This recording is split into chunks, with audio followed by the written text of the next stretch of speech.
हे बाबा बोलू द्या हे युवांचा भविष्याचा विषय, युवांच्या भविष्याचा विषय. आम्ही चुकीचं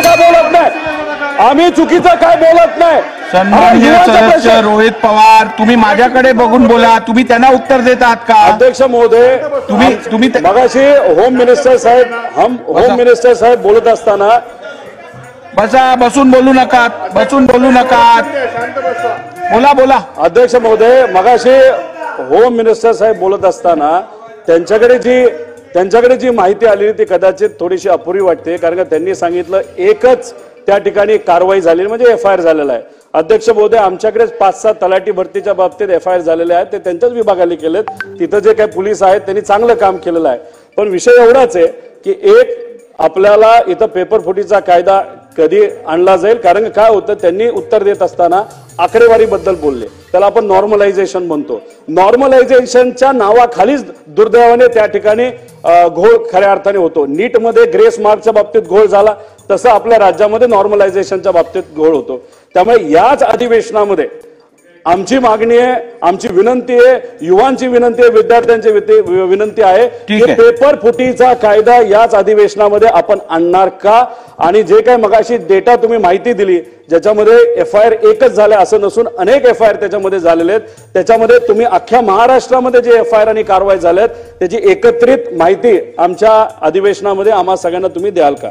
पेपर फुटीच्या संदर्भात जो FIR झाला त्या संदर्भात सांगितलं.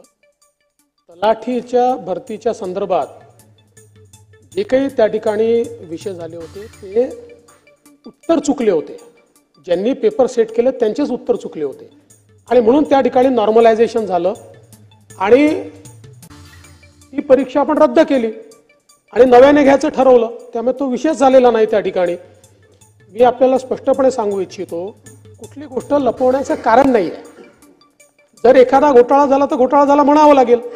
पण आता मी सांगितल्याप्रमाणे 1 लाख लोकांना नियुक्ती देत असताना या ठिकाणी पारदर्शी पद्धतीनं जर राज्य सरकारने काम केलं असेल तर मला असं वाटतं की राज्य सरकारपेक्षाही ही सगळी, म्हणजे मी विशेष उल्लेख करेन की GAD विभागामध्ये जे लोक हा संपूर्ण या ठिकाणी परीक्षांचा विषय सांभाळत आहेत, आमचे सचिव आहेत, सगळे अधिकारी आहेत, आपले एजन्सीज आहेत, या सगळ्यांनी उत्तम काम केलं आहे.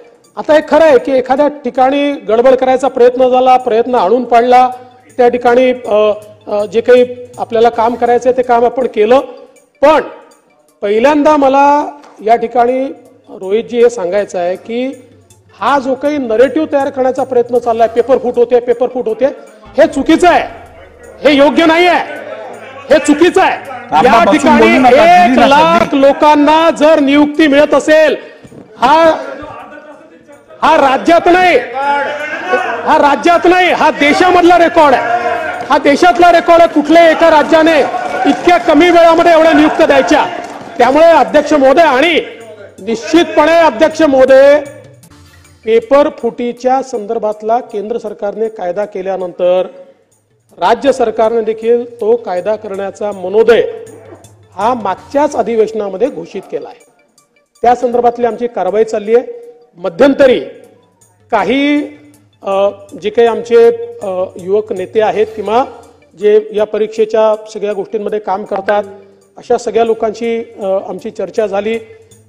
एक डेलिगेशन देखील माझ्याकडे अभिमन्यू पवार देखील घेऊन आले होते, त्याच्या संदर्भातली चर्चा झाली आणि त्यावेळेसच मी त्या डेलिगेशनला देखील सांगितलं की आपल्याला हा पेपर फुटीचा कायदा करायचा आहे, माननीय मुख्यमंत्र्यांनी सांगितलेलं आहे आणि माननीय मुख्यमंत्र्यांनी हे देखील सांगितलेलं आहे, त्या डेलिगेशनलाही मी सांगितलं आहे की याच अधिवेशनामध्ये हा कायदा आम्ही आणणार आहोत. Subscribe now and press the bell icon. Never miss an update.